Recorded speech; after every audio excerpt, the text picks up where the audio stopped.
Ruan was dragged across the flagstones, a leather cuff biting his wrist, while an attendant shoved his face toward the kennel bars. Betrayal burned in Ruan's chest. The word moved his jaw into a howl he could not make. He tried to lift his head and could not meet a single friendly face. An armored boot nudged his ribs.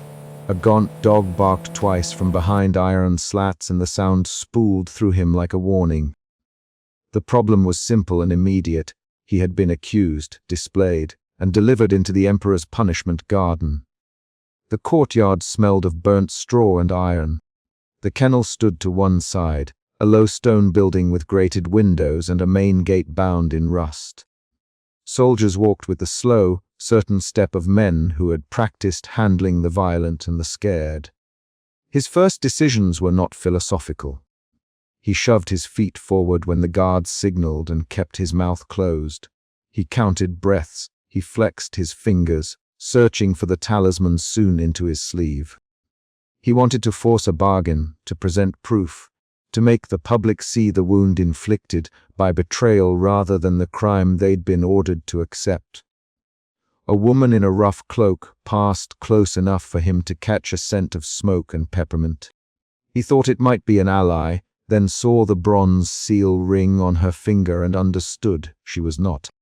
The recognition struck like a slap. The former ally had turned, and the crowd's interested faces hardened into expectation. The attendants hauled him up a short set of steps onto a raised wooden platform. Torches guttered along the garden wall. Their flame was low, sputtering against a late wind. Emperor Quantai sat on a low throne, small and rigid, his seal ring catching the light. He watched without expression. Chief Kennel Keeper Hu stood to the Emperor's left, hands folded over a leather satchel, his whistle catching light like a tool waiting to sing. The narrator would later list documents and charges. In the moment, the charges were a folded scrap of cloth and a captain's voice reading names. The palace scribe cleared his throat and read the accusation aloud in formal cadences: treason, conspiracy, attempted rebellion. Each word landed on Ruan like a stoneruan, the captain said to the platform, and the name carried across the space like a test you stand accused. "What do you answer?" Ruan's voice came out small and raw. "He did not gather men, Captain. I sent only letters." I begged for pardon. His hand went to his sleeve and felt the talisman as if it were a second pulse. Emperor Quan Tai's eyes narrowed. He tilted his head, the small motion that always read as ceremony. "Let the scribe display the banner," he said. The captain produced a torn banner and slapped it onto the platform. It was damp with some dark stain. The crowd leaned forward. A noble in faded crimson laughed once, and someone behind him clucked approval. The tribunal had done its work. The crowd shifted from curiosity to appetite. Ho stepped down and moved along the kennel wall. He pushed open a side gate where the hounds were held. 4 dogs, ribs sharp through coarse fur, jerked at their collars. Hu touched them in quick, practiced motions that spoke of repetition and grooming for violence rather than affection. He inspected collars as if checking the teeth of his tools. He clicked the small iron whistle between his teeth, and the dogs stilled. The sound was a clean, professional note, an instrument of control. Hu did not look at Ruan when he spoke. He addressed the animals, and by extension, the design that birthed them, public obedience enforced by animal violence. Ruan tried to speak for himself. "Again he have names," he began. "Spare us names." The captain snapped at the Emperor decides guilt. This produced a small shift in the air. Ruan's hope tightened into fear. He looked for the one friendly face he might have kept. The former ally in the crowd, an attendant with ink-stained fingertips, caught his eye for half a beat and turned away. The change in that look carried him from suspicion into panic. Hu led a narrow dog toward the gate and ran a hand down its spine. He a thing more to the dog than to anyone else. Remember the order. Remember the seal. Ruan watched every movement.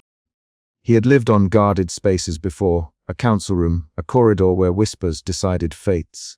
He had seen how ritual pulled on people's nerves. Now the ritual was in public, performed for effect. He produced the talisman. It was small, carved wood, knotted thread, the thing his mother had tied into his sleeve. He held it out with both hands until his arm shook. "Emperor," he said, "Voice Roy beg you to see this."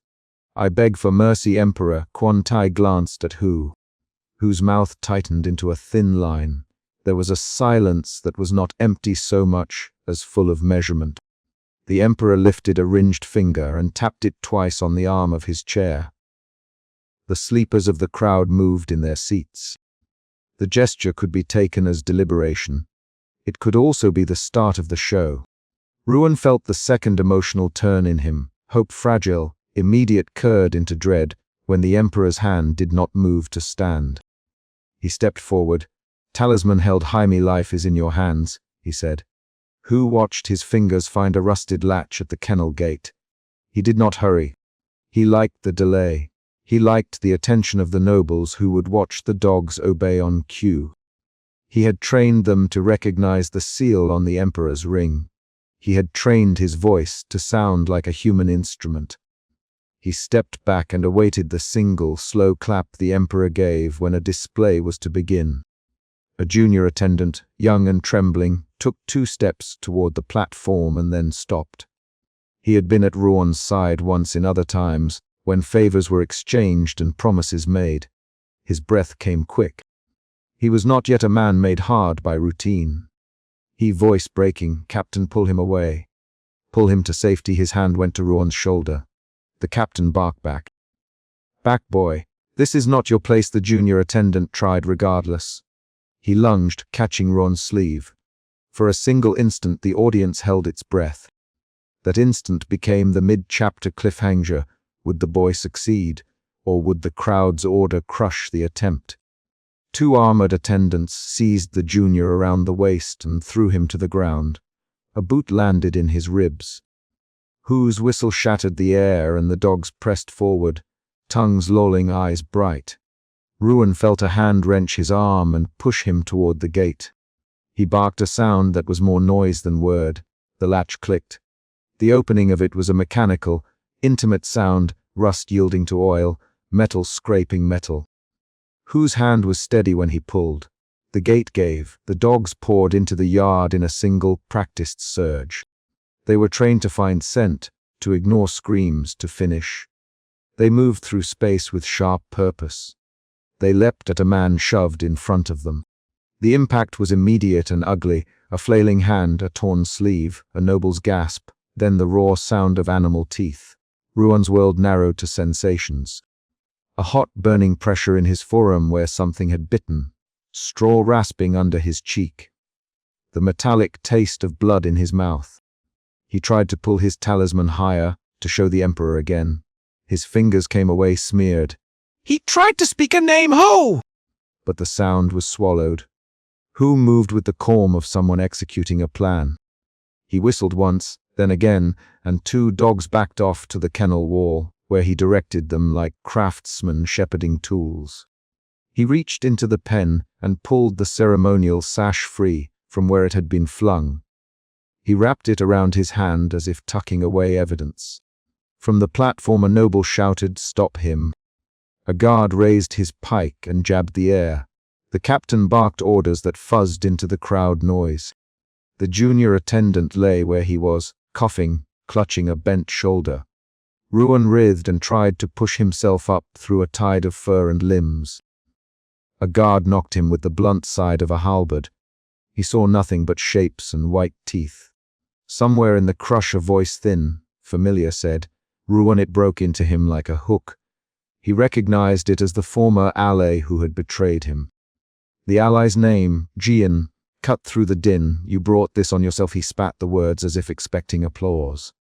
The recognition changed hell into humiliation. Ruan tried to reach for Jian with his eyes. Jian turned his head and spat again, not looking at him. That revelation altered how Ruan fought.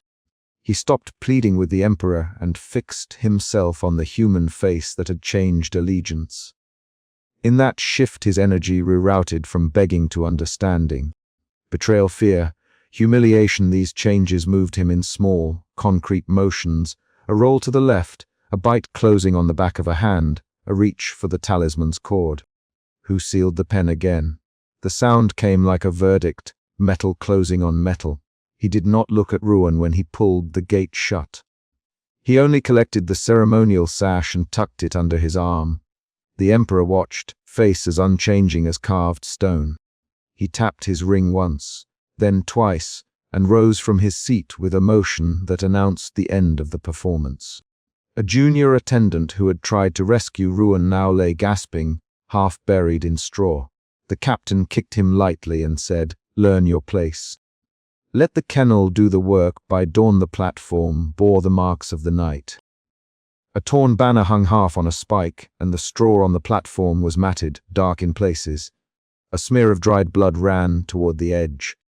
The kennel gate stood ajar with a single brass ring caught on rusted iron. No applause had followed. The nobles left in small clusters, discussing the spectacle like patrons leaving a show. Ruan survived, but survival here was a new language. He woke later in a dim holding cell with his wrists bandaged and the talisman missing a thread. Who visited him once that morning, boots scraping the stone as he walked. Who did not look at his face when he spoke. "You will live longer if you answer the questions we have left." Who the Emperor likes efficiency. Ruan tested a breath and found it sharp. He remembered the look on Jean's face, and the way the Emperor's hand had tapped his ring. He had been displayed and offered as a lesson. He had been used to teach obedience. He also remembered one other detail, a small iron key that had jingled from the Emperor's belt as he rose. It had fallen once, during the ceremony, and some servant had kicked it under the platform. Ruan had seen it glint in the straw as he passed. That glint moved in his mind from an image to a plan. His emotional course altered twice more across those hours. First, betrayal gave way to a cold, pinched fear of what the spectacle meant for others who might oppose the Emperor. Then that fear hardened into something like calculation, how to keep alive, how to record, how to warn. He set the feeling not as a blanket but as a tool to guide action. Word spread across the courtyard of the kennel's efficiency. The palace scribe, scribbling on a narrow tablet, wrote the incident as an example sentence in the official ledger. Nobles whispered about decorum and deterrence. Huo's name moved as praise from one servant to another. His satchel filled with preserved meats now served as proof he could keep animals fed and obedient to a command. Ruan spent the day whispering questions into the bars. He about the dogs, about Huo's methods, about the people's reactions. Who answered in clipped sentences that revealed only processes, how dogs were selected, how they learned a whistle, how a display was staged to maximize the crowd's response. Who never mentioned mercy, who preferred efficiency. A small discovery changed the course of the next night. A junior guard, ashamed and sleepless, slid a scrap of paper through the cell bars in exchange for 2 coins Ruan found under his pallet. The scrap named Jean in a hand that trembled. Jean had received a sealed letter from a faction the Emperor had outlawed. The name on the seal matched the symbol the palace scribe had shown when reading the banner. This was the twist. The betrayal was not merely personal. Jean's treachery was an instrument the Emperor used to label dissenters. The revelation moved Ruan from mere victim to witness with a mandate. He had to preserve the scrap. He pressed it into his bandage and kept his mouth shut when Hu came to check on him. That night a new event occurred. A distant messenger arrived with orders for another spectacle. Ruan listened as they read the names aloud. He heard his own name again, and others that he knew. 2 of them were men he had once sheltered and argued with. The list made the danger immediate and widened its circle. Ruan and the junior guard conspired in quiet gestures. They traded news through knocks on the wall and messages passed under bread baskets. They spoke in short lines when the guard asked tonight. Ruan replied, "Where do they keep the key?" The guard whispered under the platform. Ruan, naming the concrete place, he had seen it glint. The next evening the garden filled again, heavier now with a knowledge of what might come.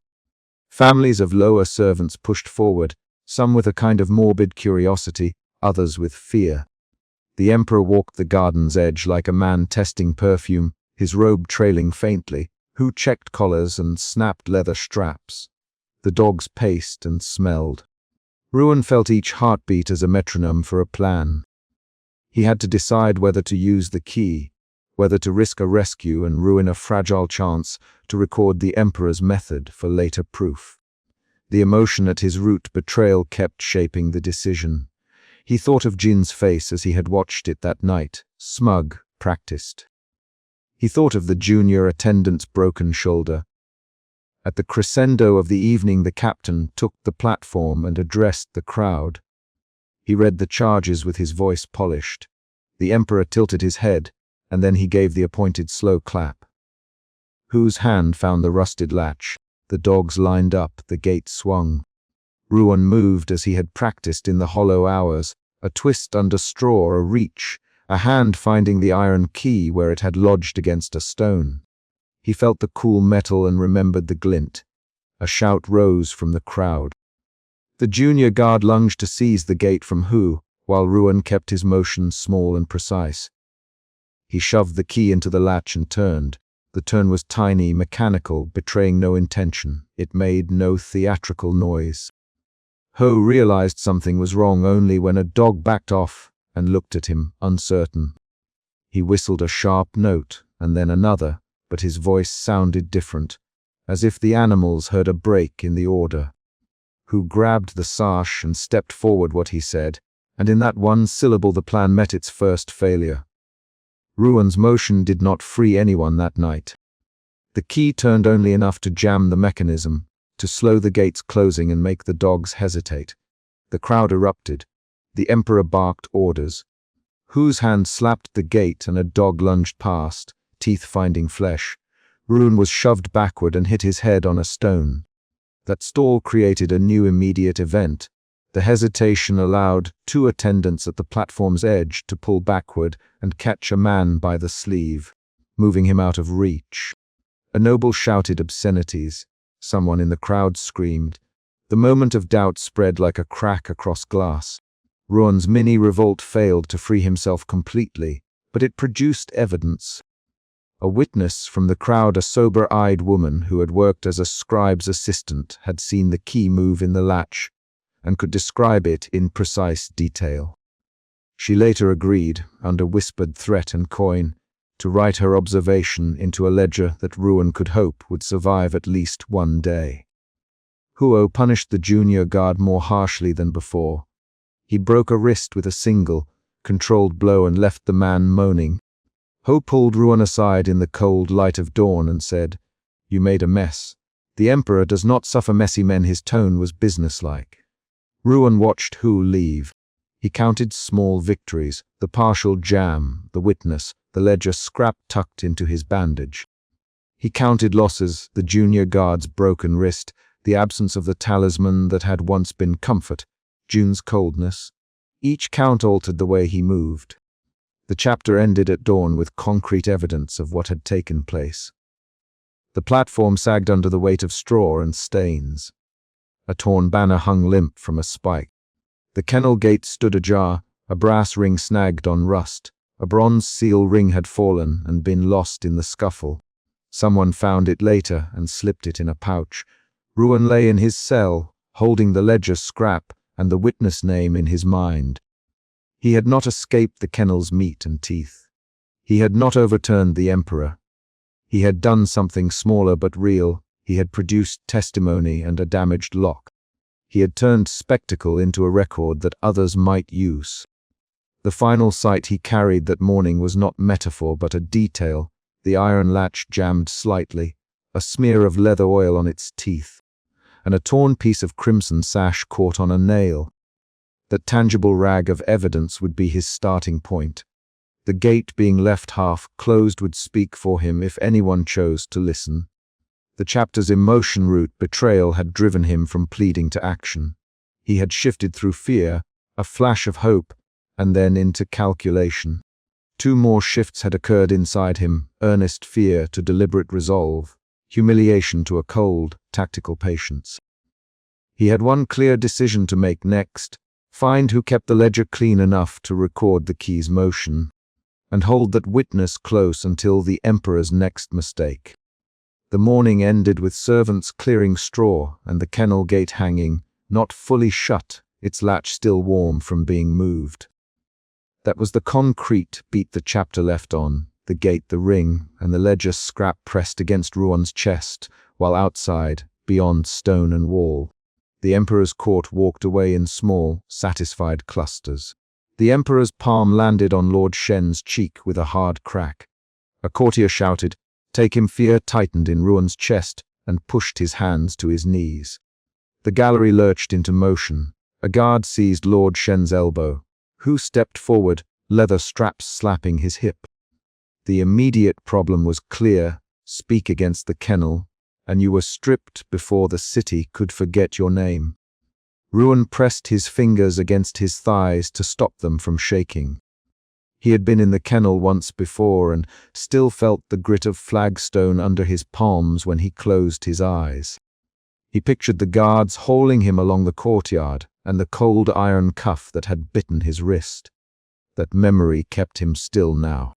He watched Quan Tai move with ritual certainty. The Emperor's shoulders were a practiced weight, the seal ring flashing as he let his hand drop.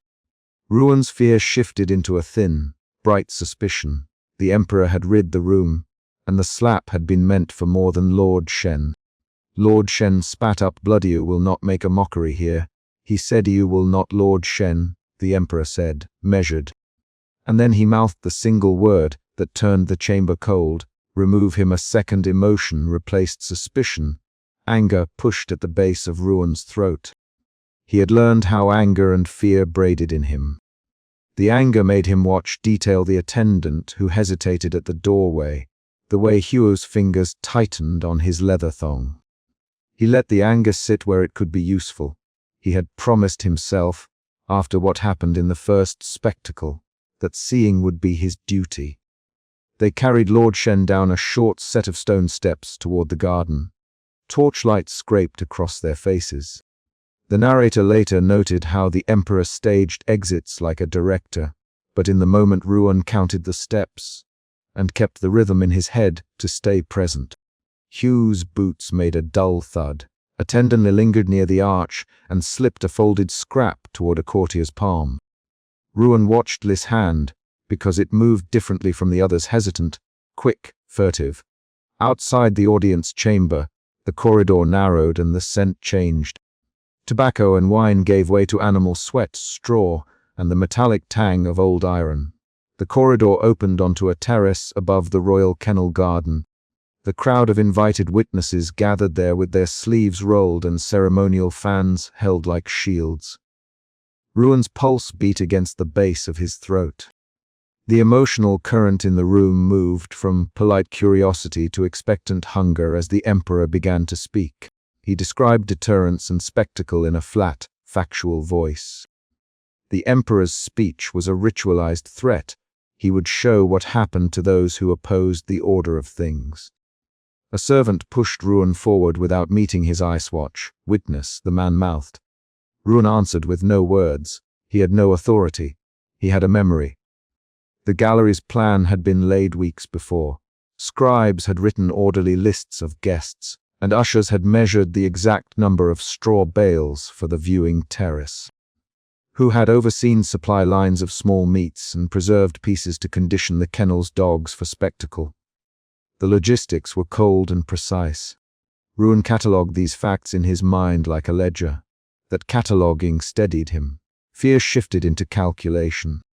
He himself names the angles of the gallery where a man could hide a wedge of iron, which door led to the undercroft. On the terrace, Lord Shen stood and moved his fan in a slow circle. "This is beyond law, Quan Tai." He called this is cruelty dressed as ritual. The Emperor watched him tilt his head. "Lord Zen," Quan Tai replied, "do not confuse show for mercy. Removal maintains order." The crowd shuffled. There were whispers and a single muffled laugh that sounded wrong in the space. Ruan's attention snapped to who did not look away. Hugh's face showed the efficiency of someone who cleaned instruments with the same steady hand he fed dogs. Ruan had seen Huo in the undercroft before, hands ink-stained, fingers scarred, a satchel of preserved meats always at his belt. Huo's loyalty was a tool. Ruan watched him move no show, only purpose, the keeper who never questioned the spectacle. An attendant touched Ruan's shoulder. "You saw before," the man said, naming the memory with the blunt correctness of someone who preferred fact. "You know what happens if the crowd grows hungry." Ruan swallowed and felt a fresh tightening. Shame pressed against the anger. He had survived. Others had not. He had a sash with the Emperor's seal on it in a hidden fold of his cloak, blood still dried in its weave. That sash was a small, dangerous proof. Ruan stepped nearer the gallery's edge because the angle allowed him to see the kennel pit. He could see dogs pacing in the gloom below, ribs outlined under their fur, eyes reflecting torchlight like coins.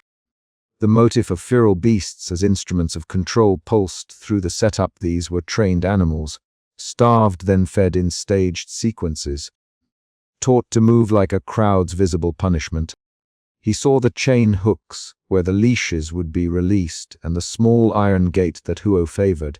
The details came back with the sudden clarity of repeated rehearsals. That clarity shifted his fear into grim resolve. If he could point to a specific sinew of cruelty, a scribe might believe him. Then a senior noble stood. Lord Zen's voice rose above the murmur. "He refused to witness this theater of death. He shouted, will not." People shifted toward the rails. Who moved in a slow, economical way to the undercroft steps. Ruan followed him down a narrow flight. The air narrowed, and the dog's low snarls pressed against the stones. The tension went tight. Every footfall was another decision point. Ruan put his hand on a damp wall for balance. He felt the rough mortar under his fingertips and used the reality of texture to hold his breath steady. Suspicion returned in a sharper form. Someone at court was slipping messages. The folded note had glimpsed earlier was proof that not all at the palace endorsed the kennel. As they reached the kennel edge, Lord Zhen was shoved forward by two attendants. He stumbled against the gate and turned his face up to the Emperor's gallery. "Quan Tai." He shouted, "This is not justice. This is a weapon against my house." Huo's hand closed on the iron latch. He looked back over his shoulder at the Emperor. There was a brief exchange of faces, the Emperor's expression minimal, Huo's expression practical. Ruan moved without thinking, anger sharpened into action. He lunged for the latch. The move was sudden. It took the attendants a breath to react. In that moment the tension detonated. "Who barked a command? Hold him," he said. The shout sliced the air.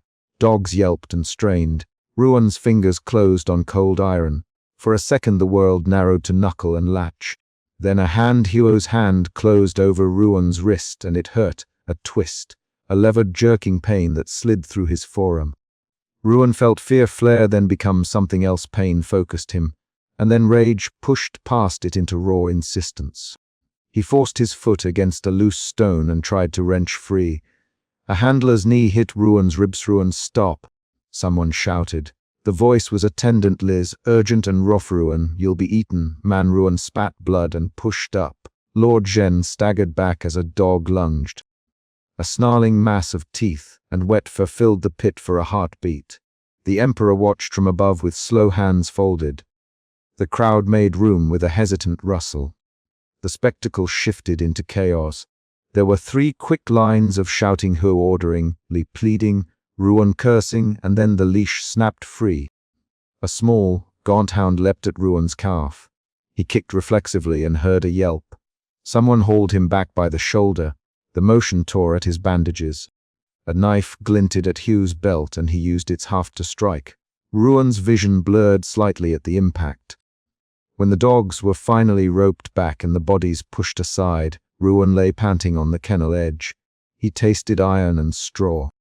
His cloak had a half-hidden patch where the Emperor's seal had left a smear of color.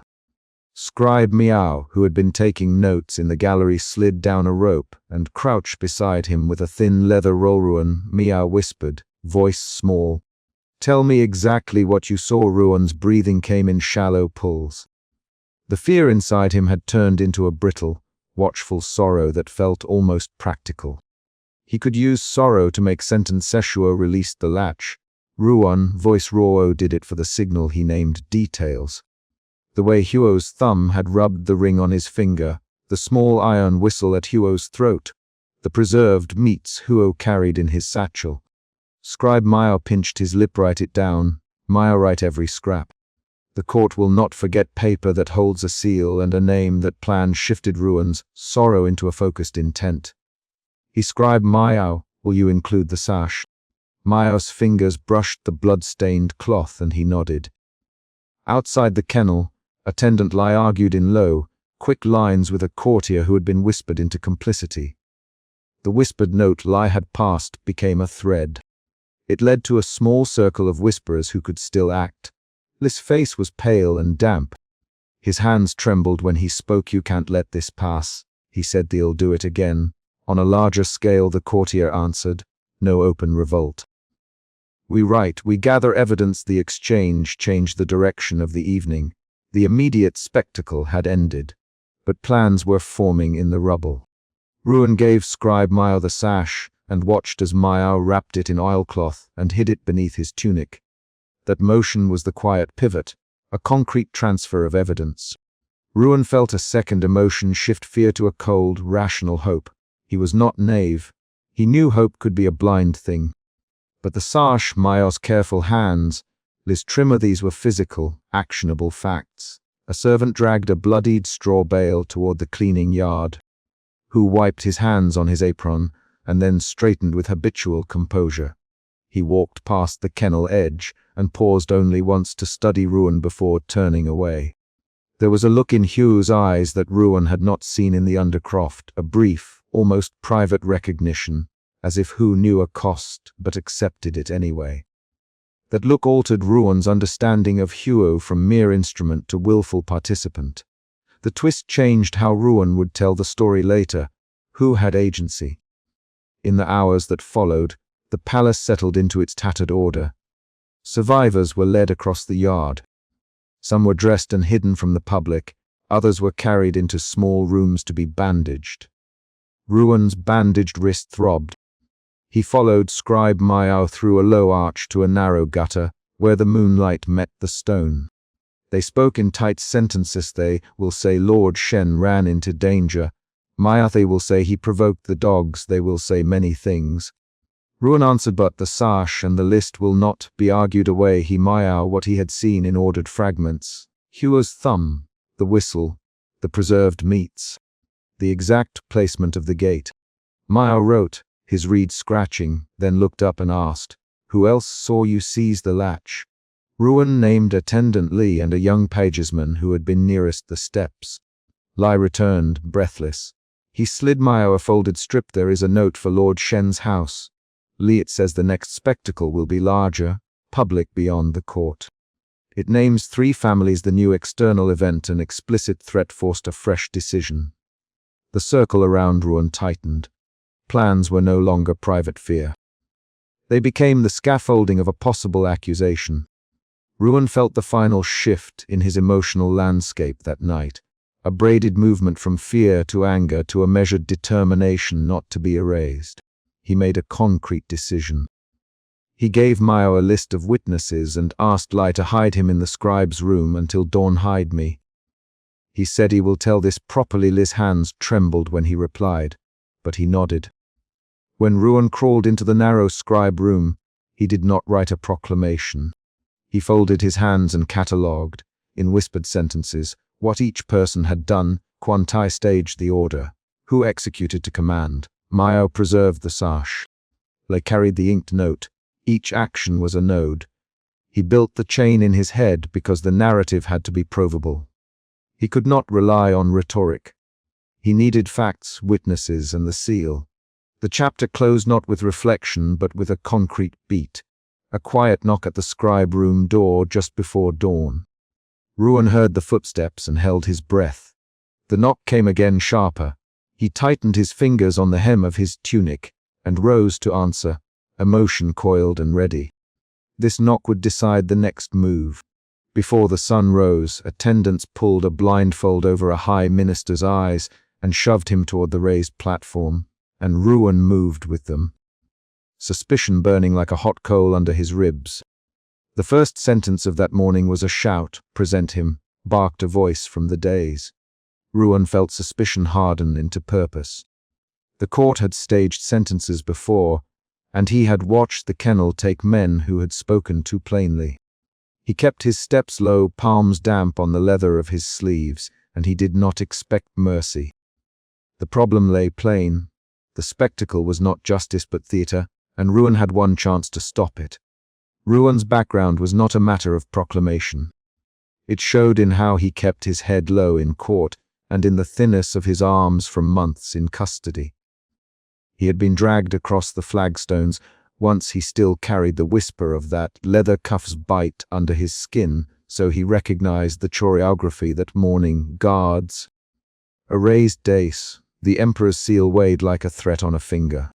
He had no title now, only the ragged evidence of survival. Ruin moved through the press as if he belonged to the stone itself, listening for places where leather met iron, where a latch might be exposed. Attendants shoved the blindfolded minister to the center of the platform. He stumbled, a low sound leaving his throat. A noble laughed from the gallery.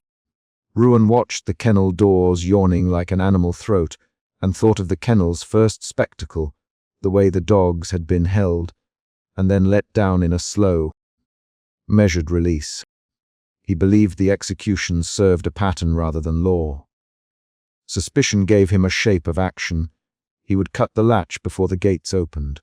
Ruin felt the first shift inside him as he slid along the service path, shadowed stone biting his knees through cloth. His hands moved to the small blade he had hidden in a fold of fabric. Doubt loosened a finger for a moment. What if he was caught? Then fear sharpened his breath, and his feet moved. He kept his eyes on Chief Kennel Keeper Who's back, who walked with a steady, deliberate pace, a leather apron clinging to his frame, his satchel of preserved meats swinging, an iron whistle at his throat. Huo's presence meant the pack would obey orders. Hugh's hands were the orchestra. Ruin reached the narrow path beside the kennel, palms pressed to the cool wall. He bent fingers finding the rusted latch by memory more than sight, and began to work the blade. A guard's boot came down on the flagstone with a measured step, and then a hand closed on Ruin's shoulder. Ruin turned. The Imperial Guard had a face like flint, and no surprise in his eyes. Ruin moved to keep the blade hidden. His voice came out ragged. "Let go, Ruin Hans," the guard said short. Ruin twisted. The guard tightened his grip. The second shift came as panic, lungs burning, the thought of the kennels and of men with teeth closing around flesh. Panic made him reckless. He shoved the guard, elbowed, and the guard cursed, the sound cutting low through the garden. Leather straps flapped. Hu looked up, and his eyes narrowed the way a hunter's eyes narrow when a rabbit stops in cover. They scuffled. The guard's hand found the blade. Ruin's other hand smashed at the guard's throat. The guard gagged and then brought a knee. Metal rang as the guard's service chain struck stone. Ruin's fingers scrabbled for something else, and he snatched a sealed document from an attendant who had bent to steady the blindfolded minister. The paper flattened in his palm. A red seal glinted. He felt the third shift, then clarity dropping over him like a hood. Instead of fleeing with his life, he opened the document where the wax had been broken. The summons inside bore the Emperor's seal, but the character formation leaned wrong. A line had been altered as if someone had traced over the stroke to fake authority. Ruin saw names crossed out and new ones written in a cramped hand. He mouthed the words aloud, reading them to line up the truth in his head. This was not a lawful writ. This was an instrument of removal, a staged mandate used to thin the court of rivals. He tightened his grip on the paper until the edges creased. An attendant noticed the missing summons and shouted. Hu turned his head at the sound and then looked toward the dais where Emperor Quan Tai had risen. The emperor's robes folded like a living thing. The ceremonial sash lay across a shoulder in muted gold and deep crimson. The emperor's voice moved across the gallery in a single, measured phrase. "Be my hand." This man stands condemned. Emperor Quante's voice was deep, measured, and cold. It cut the murmurs into a uniform line of silence. Ruan felt every eye in the garden pivot toward the platform. The emperor tilted his head slightly, an old mannerism, and the court took the signal. Hu met the emperor's eye and gave a small, ritual nod. The attendants prepared. Ruan risked a step forward. He kept the forged summons folded tight in his palm. He could hear the dogs in the kennel, a wet, low chorus against the rail. He had one attempt left to halt the opening. He moved again for the latch, blade out, fingers steady despite the tremor under his skin. The pack hummed like a wound. Someone seized Ruan's arm strong, iron fingers pulling him back. "You cannot be here," a voice hissed. It was an attendant or a guard, the words clipped. Ruan twisted. He saw Lord Shen's place empty from the earlier spectacle, and imagined what the garden would welcome now. He slid the blade, found the rusted ring of the latch, and in one clean motion he cut. The mechanism did not give the way he expected. It had been altered, a spring, a hidden catch that made the latch slam open in a sudden, jagged motion rather than a soft release. Ruan's hand was still on the iron when metal snapped. The altered mechanism sent a shock through the kennel gate, and Ho shouted a single, sharp syllable. The dogs propelled themselves forward as one body.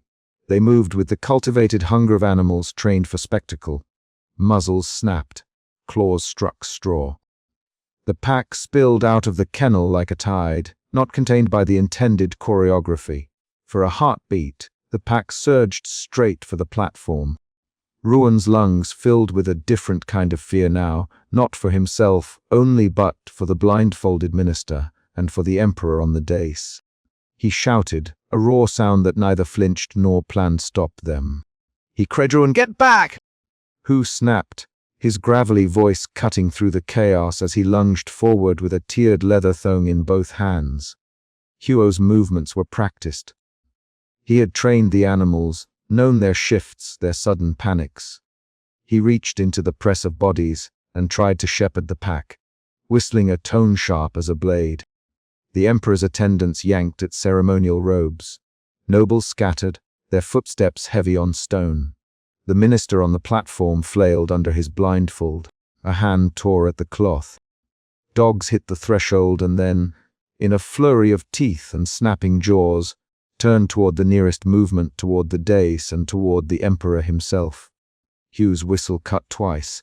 He used his satchel of preserved meat as bait, throwing scraps toward the kennel, pulling several animals back. He fought the surge with hands and the leather thong, voice turning from command to grunt. Imperial guards moved to protect the emperor, linking arms in a rough circle. Hu grabbed at a lead dog and shoved. The dog's body bucked and threw Hu off balance. Ruan saw the emperor step back as a noble stumbled, a ceremonial sash tearing across a hand.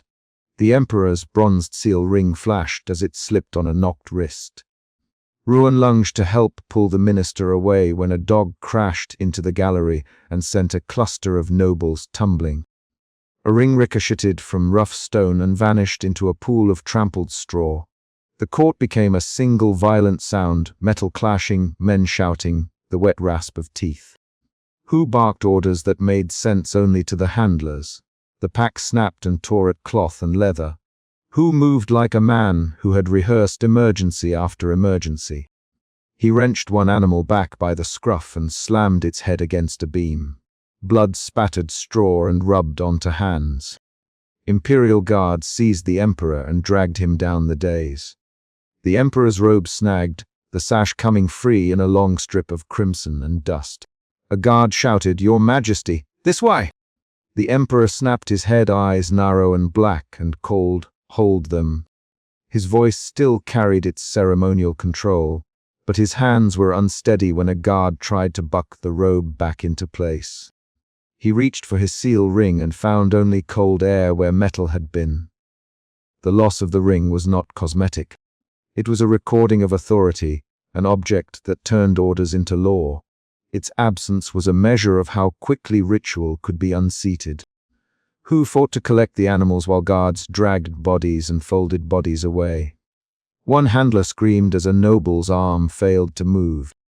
Another attendant knelt and ripped a blindfold from a minister's eyes, and that man took in the scene with a single, raw sound that said the spectacle had failed its makers.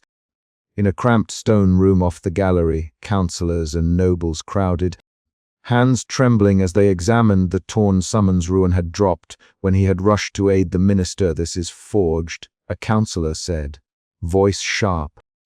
He pressed the paper flat on a table, tracing the ink like someone reading a wound they signed for deaths that were not lawful. A noble gasped quante.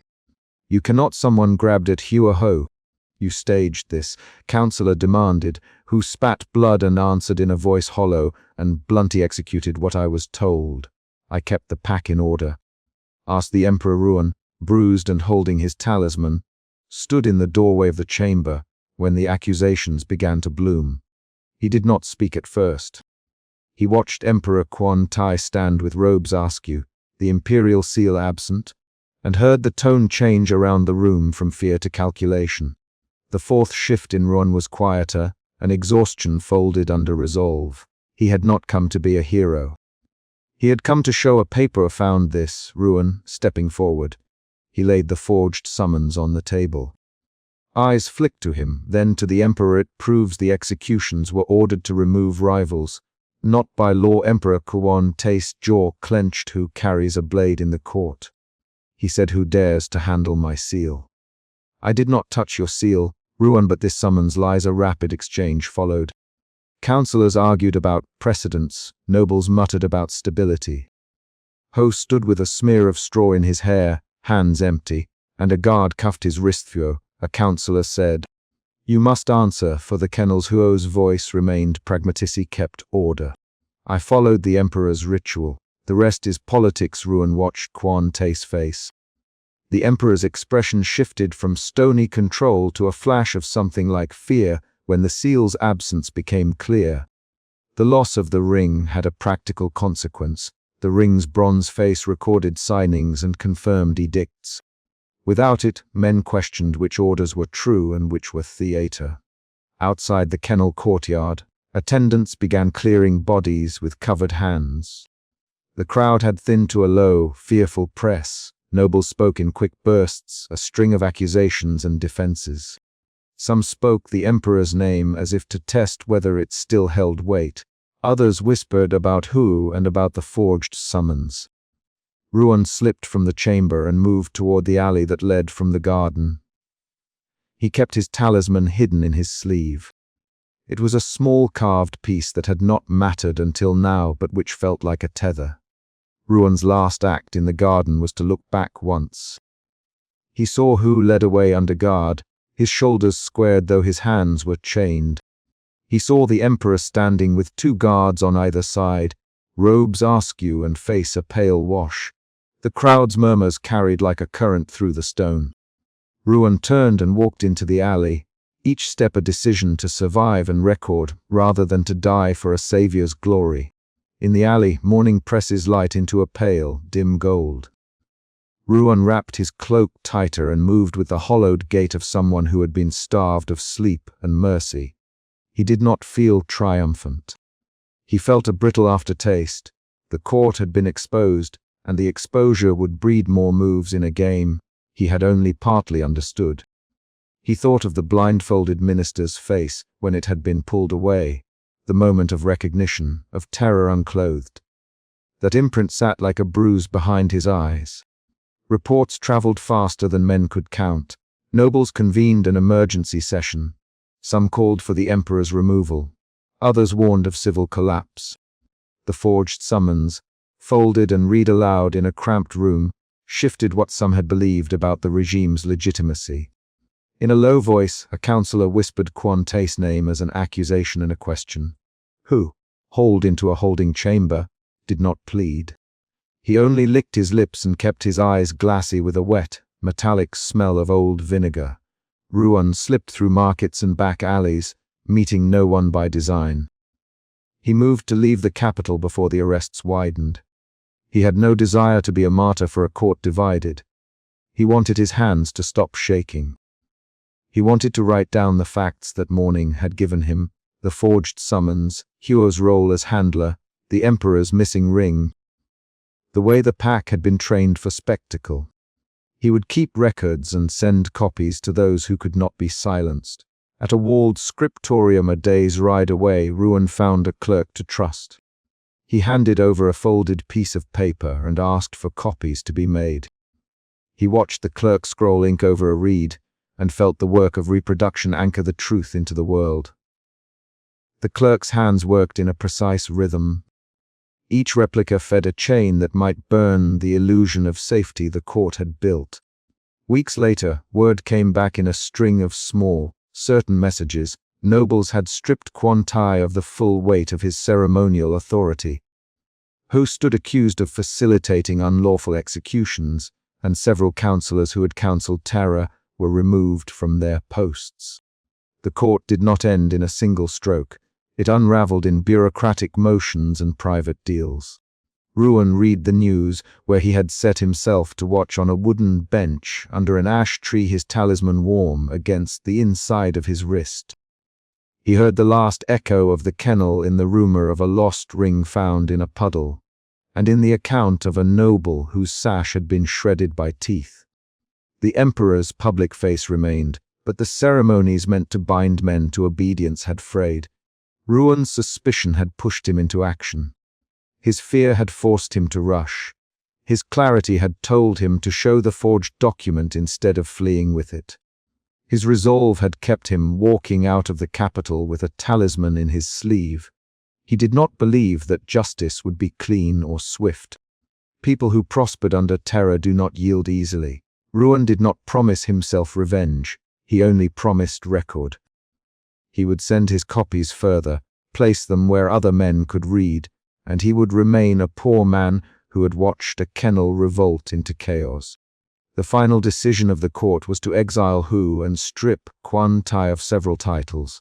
Some nobles were removed. The minister who had been blindfolded survived, his face pale and trembling but alive, and he gave a short testimony to counselors about the sounds he had heard: the pack, the shouts, the sudden tearing of cloth. The goat-waxed seal of an intermediary confirmed these actions in a short dispatch. The kennel gate that had opened like a wound remained ajar for weeks afterward.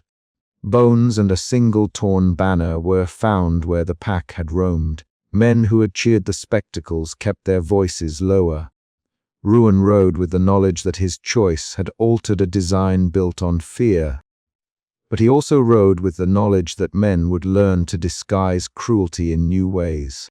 In the end, Ruan left the capital before the dust settled. He carried a rolled stack of replicas under his tunic and a small carved talisman in his fist. He had witnessed the kennel's last spectacle and had forced its makers to answer. He had not repaired every wrong. He had not saved every victim. But in the council rooms and in the hush of the alleyways, the forged summons lay unfolded like a plain fact everyone could hold. The gate stood open. A ruined sash and a lost ring marked how spectacle had eaten its maker. Ruan did not shout his victory. He walked away and listened for the sound of men beginning to count the cost.